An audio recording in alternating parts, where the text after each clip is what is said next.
Et salut tout le monde, aujourd'hui ça y est on est de retour pour un trail et pas n'importe lequel vu qu'il s'agira ni plus ni moins que le festival des Templiers. Maintenant 2 mois que je suis à la recherche de sensations et j'espère bien en retrouver aujourd'hui.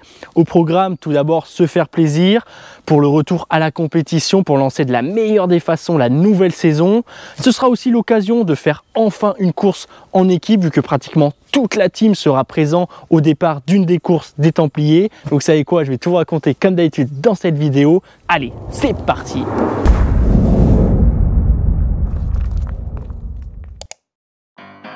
Bon, avant de se retrouver pour la course, un peu d'histoire ne fera pas de mal. Les Templiers, c'est tout simplement un des trails avec la Saint-Élion et la Simidé les plus vieux de France. Cette année, c'est tout juste la 30e édition en 30 ans.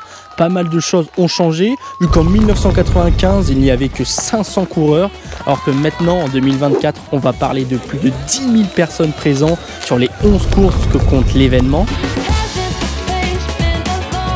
Et bien sûr, comme à chaque événement, il y a une distance phare. Et aux Templiers, c'est tout simplement le 80 km qui est la course la plus relevée, amenant les meilleurs trailers du monde. Et malheureusement, voilà, pour moi, cette année, je me rabattrai sur la deuxième course la plus relevée, le marathon d'Écosse.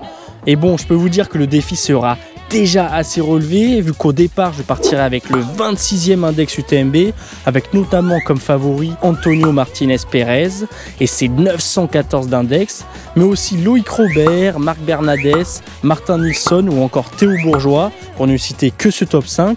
Autant dire que même si tous ces favoris ne seront probablement pas tous là, il y aura de grosses cotes au départ de ce marathon.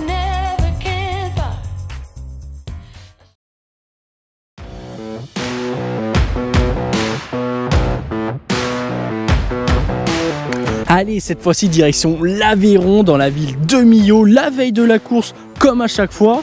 Et j'ai la chance de pouvoir retrouver Manon et Thomas. Thomas qui fera son retour après 1 an d'absence à la compétition.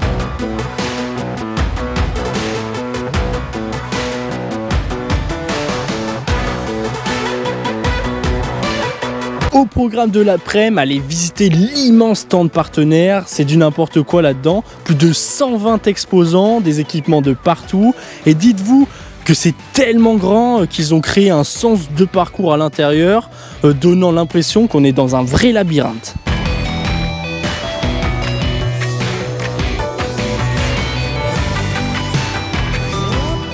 Mais bon, on arrive à pratiquement rien dépenser et à arriver au bout du salon pour récupérer les cadeaux.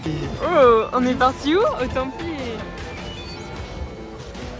Puis voilà, maintenant que c'est fait, on va regarder l'ambiance de l'arrivée comme à chaque fois avant d'aller se poser dans le logement qui est à 30 minutes au nord de Millau, en Lozère exactement, au milieu d'absolument rien, dans un village assez sympa.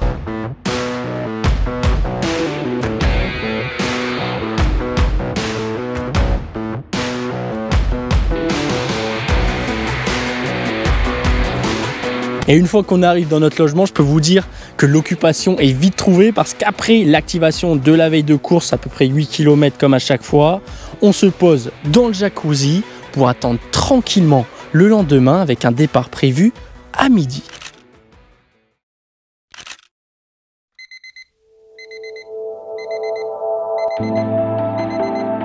Et bonjour à toutes et à tous et bienvenue pour cette 30e édition de Festival des Templiers sous le soleil. Et oui, les athlètes du jour ont de la chance comparé à ceux qui ont couru la veille. Les chemins vont être sûrement gorgés d'eau, il y aura de la boue partout. Donc faites très bien attention dans les descentes. Comme vous avez vu, j'ai pas trouvé de speaker, donc c'est moi qui fais le speech. Le départ est maintenant dans 1 heure, à 12h10 exactement. Les sensations sont plutôt correctes. Enfin, je me suis pas encore échauffé, mais hier, en tout cas, j'avais hâte de courir. L'envie est là, donc c'est top. Et j'espère pouvoir batailler et avoir les jambes aujourd'hui. Ouais, donc nous, ben voilà, on fait partie du Goutrail, on vient de Goutrens en Aveyron. Donc on organise une course dans notre commune.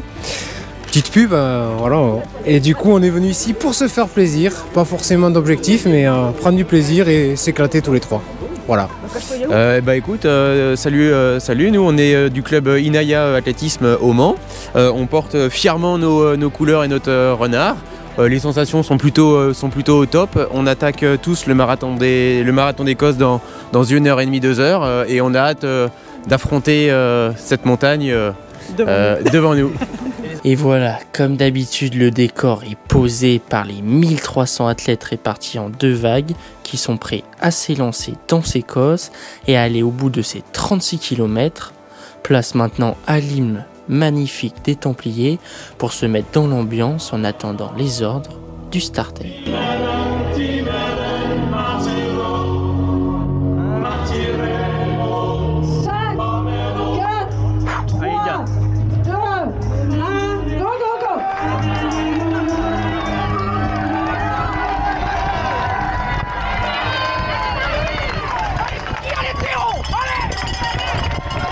Et allez, c'est parti! Et enfin, on s'élance pour ce marathon d'Écosse.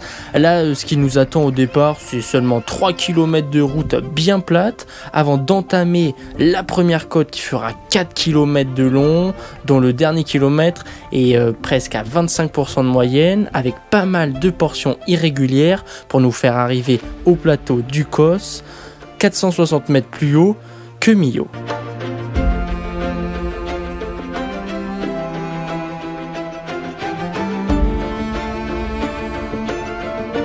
Et je peux vous dire que ce départ, il est assez rapide, notamment grâce à Hassan Chadi, 20e au marathon des JO quand même, hein, et un record en 2h06 qui s'essaye au trail aujourd'hui, et donc qui n'a pas peur d'aller à 19 km/h sur ses premiers kilomètres bien plats.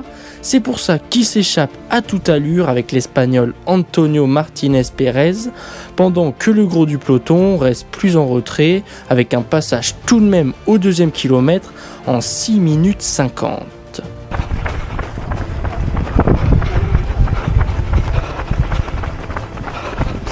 Mais bon, heureusement pour moi, après ces 2 km 7 de route, il est temps de commencer l'ascension de la première côte, qui je sais va faire vraiment très mal avec notre départ rapide sur le plat.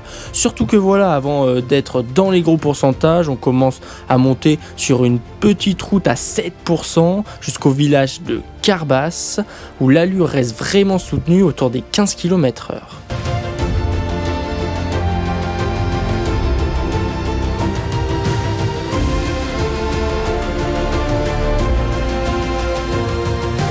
Et bon, après 6 km un peu dans le rouge, on va pas se mentir, c'est parti pour la première côte.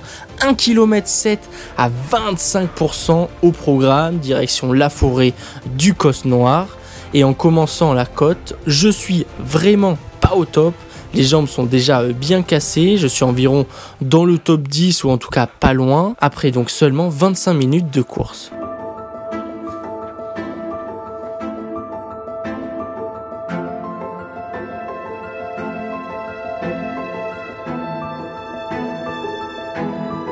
Et comme je vous l'ai dit, hein, elle est assez irrégulière cette pente, donc on est enfin sur les forts pourcentages. Et pour bien compliquer notre tâche, c'était vraiment dur d'avancer sur ces chemins car ils étaient gorgés d'eau et bien piétinés par les courses qu'il y avait eu la veille et le matin avant nous, rendant le tout totalement glissant. C'est pour ça que je marche une bonne partie de la montée.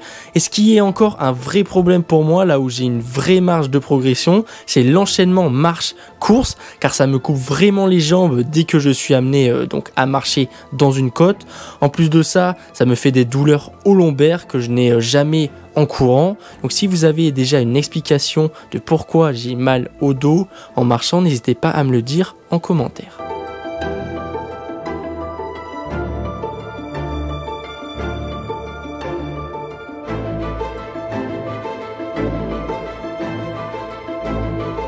Et bon, à un moment, voilà, j'arrive enfin en haut, autour de la 20e position. Maintenant, on va longer la falaise sur 3 km pour atteindre le petit single pour redescendre.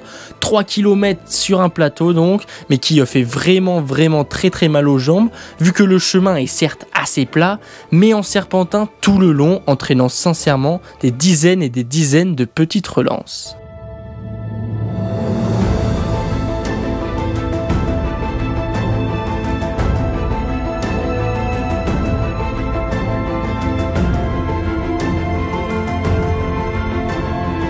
Et sur ce plateau, je me fais rattraper par 3 mecs qui se collent derrière moi à l'entame de la descente vers le petit village de la Cresse. Une descente sévère vu qu'il s'agira aussi de descendre 1,7 km à 25% dans un petit single monotrace, et vous en faites pas, toujours aussi glissant, où il faudra bien faire gaffe aux chevilles.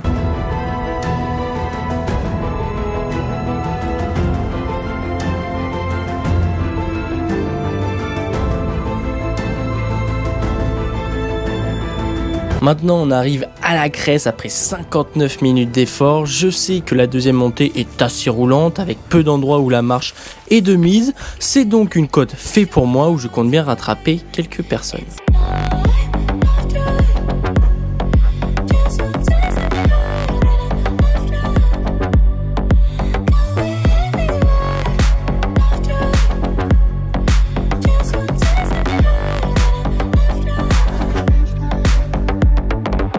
Final, voilà, je monte assez bien, je marche qu'une seule fois pour souffler un coup car les jambes ne répondent toujours pas. Après ces 2,5 km de montée pour revenir une nouvelle fois sur le plateau, je me retrouve 17ème en n'ayant donc repris qu'une seule petite place durant ces 400 mètres de dénivelé.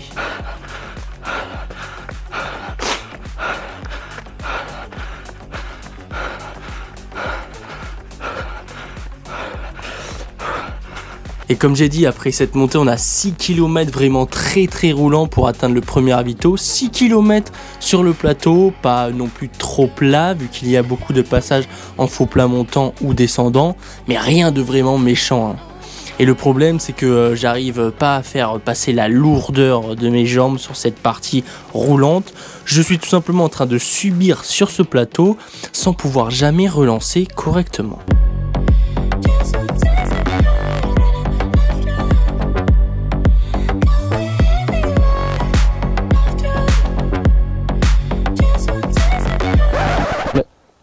Abonnez-vous à Valtosport.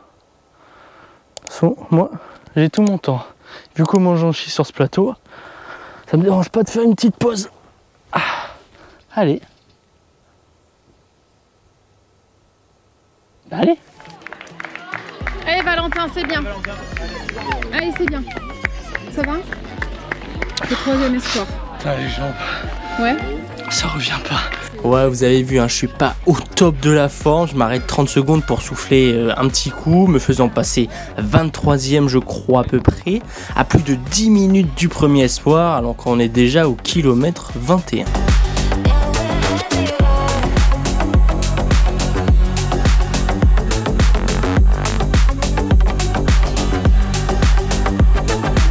Mais bon, malgré ça, je sens que m'arrêter m'a fait un bien fou et je saurais pas comment l'expliquer, mais une fois reparti des Privas, j'ai l'impression tout simplement comme si je reprenais le départ d'une course avec aucune douleur nulle part, ce qui me fait enchaîner les kilomètres suivants, pourtant très techniques, me faisant rattraper quelques concurrents.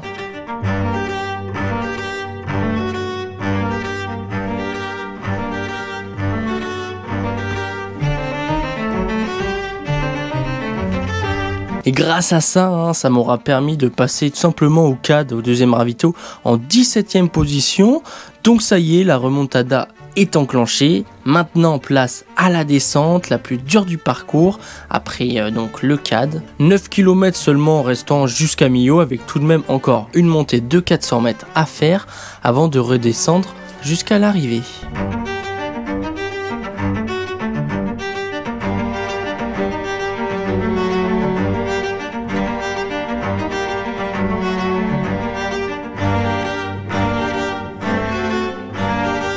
Et après ces quelques chutes, j'entame enfin la dernière remontée. Maintenant, place au fameux mur du Poncho, même si nous, notre course ne monte pas tout à fait jusqu'en haut. Un passage de 150 mètres à 40%, où il y a des grosses marches d'escalier à franchir.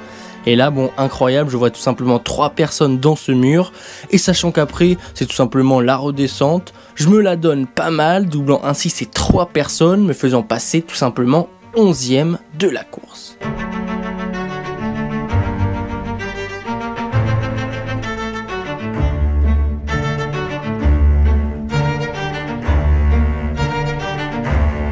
Maintenant, il ne reste que 2 km de descente et je peux vous dire que je ne suis sûrement jamais allé aussi vite dans une descente. Mais en même temps, je me sens particulièrement à l'aise et j'ai surtout envie de continuer cette remontada. Attention, je passe là. Ouh là là, j'arrête pas à m'arrêter. Oh putain. Oh putain, qu'est-ce que ça glisse. Attention, pardon. Oh putain, pardon. Vas-y, à droite. Merci. Et bon voilà, malheureusement la course ne fait que 36 km, donc à un moment, ça y est, j'aperçois malheureusement l'arrivée en contrebas. Ma remontada doit s'arrêter à la 11e place, même si je sprinte jusqu'à la ligne d'arrivée au cas où.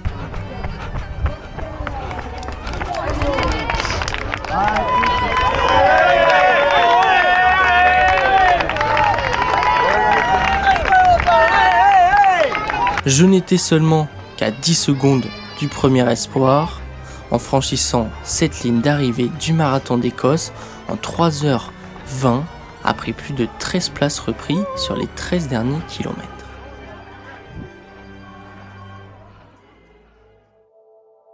Bon ben voilà, une nouvelle aventure des Templiers se termine, un peu frustré vu le déroulé de la course, vu que j'ai mis 20 km pour me mettre dedans et que toute la fin j'avais l'impression qu'une nouvelle course démarrait. Donc un peu frustré que j'ai pas eu des jambes dès le début, et vu quand je vois les 30 secondes de pause, comment ça m'a fait du bien, j'aurais dû m'arrêter tout simplement avant pour souffler un petit coup, pour reprendre correctement. Ça m'aurait fait gagner sûrement plus de minutes. Mais bon, c'est comme ça. L'envie de courir, en tout cas, est revenue grâce à cette course. Les sensations étaient quand même bonnes, le corps répondait bien. Donc c'est top, surtout que voilà, ça faisait 2 mois que j'avais pas ressenti ce genre de sensation. Donc ça y est, ça repart, ça recommence à fonctionner correctement. Bon, en tout cas voilà, pour vous tenir au courant de ce qu'ont fait Thomas et Manon. Manon, elle, a fait 11e féminine après une fin un peu chaotique, puisqu'elle a dû s'arrêter pendant 10-15 minutes sans avancer, donc forcément ça fait perdre du temps.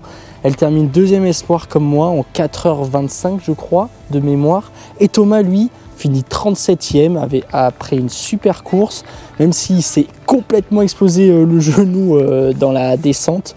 Il a fait 6 km en serrant les dents, franchement guerrier, parce qu'il a eu des points carrément, donc ça c'est bien ouvert. Il fait 3h47, donc c'est un beau temps quand même. C'est top, j'espère qu'en tout cas ça vous aura plu. N'hésitez pas à vous abonner comme d'habitude, à laisser un petit commentaire pour le référencement, ça m'aiderait beaucoup. Nous on se retrouve dans 15 jours pour une prochaine vidéo, pour la première étape du challenge national de trail long comme j'ai fait l'année dernière. Allez, ciao!